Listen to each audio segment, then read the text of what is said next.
Hello, welcome back, Nick Lenz's Comic Corner, Classics, non-classics.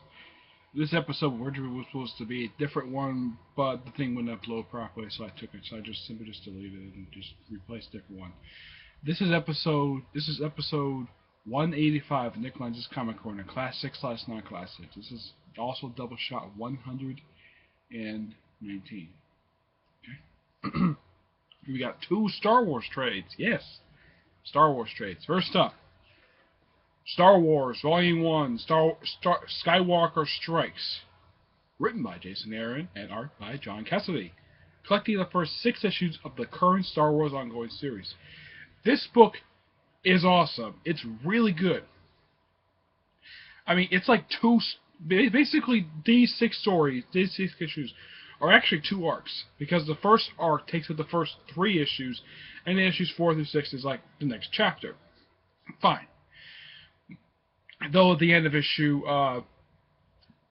3, it does kind of lead into the Darth Vader ongoing series, even though Darth Vader series started after issue 2, but issue 3 takes place before issue 1 of Darth Vader. So I recommend reading this along with reading Darth Vader. Yeah. Let me give you a quick example of the artwork by John Cassaday. Yeah. It's just too bad he only did just the artwork just for these 6 issues only, and then the next 6 issues, the issues that came after that came after the issues printing this trade, were done by completely different artists. This is by far the only ongoing series where he has switched artists. But at least John Cassaday was able to do 6 issues, not skip issues, like certain other titles Marvel tends to put out, like in the X-Men, Avengers, and Nova, where the artists, or in Guardians of the Galaxy, artists kept changing like every issue. I like the fact the artwork is consistent. The writing is fantastic. Though, if you read the book, basically, John Cassaday tends to draw Princess Leia kind of like how he drew Kitty Pryde when he was drawing the Astonishing X-Men series back. I mean, this is probably like the first book I've seen his artwork on since that I personally read his artwork on since Astonishing X-Men.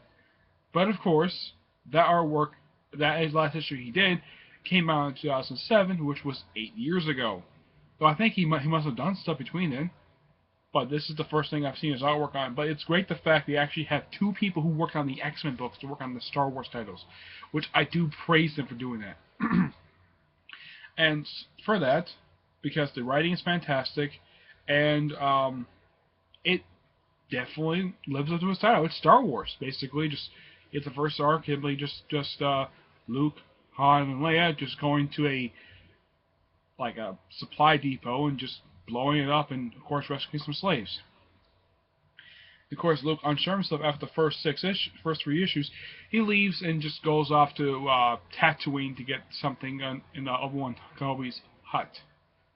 And by far, this is actually the first time you get a chance to see Boba Fett chronologically in the story. This is basically before he showed up in Empire Strikes Back, and this is also like after he showed up in the special edition version of the very first Star Wars film ever came out. So yeah, this is chronologically like right afterwards. Yeah. The perfect Star Wars comic. Yeah, that's a quote from StarWars.com. Because this book is so good, I'm going to get this book at 9.5 out of 10. It's an awesome book. Alright, next up is Star Wars Kanan, Volume 1, The Last Padawan. Written by one of the producers of Star Wars Rebels, Greg Weisman, even though he was only a producer for the first season. Now, from what I've heard, he's only just doing this just in the first 12 issues. He's only contracted to do that because originally his contract was set to expire after issue 5, but he decided to do 7 more issues. And in these 6 issues, you get origin, like how his ponytail got the way it was, how he got his name, stuff like that. I only recommend this simply to people who watch Star Wars Rebels. I've only watched just the pilot, but I'm going to watch more soon. But excuse me. Basically, this book picks up takes place like toward the tail end of. Starts out toward the tail end of Revenge of the Sith, and then the rest of the book takes place right after Revenge of the Sith. Yeah. Basically, that's the whole point of these particular 6 issues. Though issue 5 does kind of wrap up that story, issue 6 just the epilogue. and it takes place in the present time for Kanan on Star Wars Rebels. My guess is probably between one of the episodes. But this is by far a brilliant stroke of genius, giving an original Star Wars character, a character from new canon, his own ongoing series. And I also recommend this to people who are fans of Greg Weisman. Not just the Star Wars Rebels, but Greg Weisman himself, because he is responsible for shows such as Gargoyles, Young Justice, Spectacular Spider-Man, and I think Witches. Yeah, this is some anime title that he animated series he did back in the early 2000s. But if you're a fan of those series and you like Greg Weisman's writing, pick this series up. And if you're a fan of Star Wars Rebels or a fan of Star Wars in general, if you're a Star Wars fan, you could pick this up if you wanted to. But I definitely recommend this to Star Wars Rebels fans because you would definitely enjoy this book. It's awesome. Let me show you a simple piece of the artwork. Yeah, here's him basically. It's just a random. This is the artwork done in the book. I mean, the artist of this book, the artist who does the issues in this book is P.P. Larraz. He does the first 5 issues, and Jacopo Calamaggi, I think it's that. I'm sorry, I'm mispronouncing your name. I'm sorry, I have trouble mispronouncing your name. But the artwork is actually pretty good in here. Yes. And because of that, now I originally was not thinking that. Some people, when they first saw this, they're like, no, this title doesn't interest me. But if you read the title, yeah, this title does get interesting pretty quickly.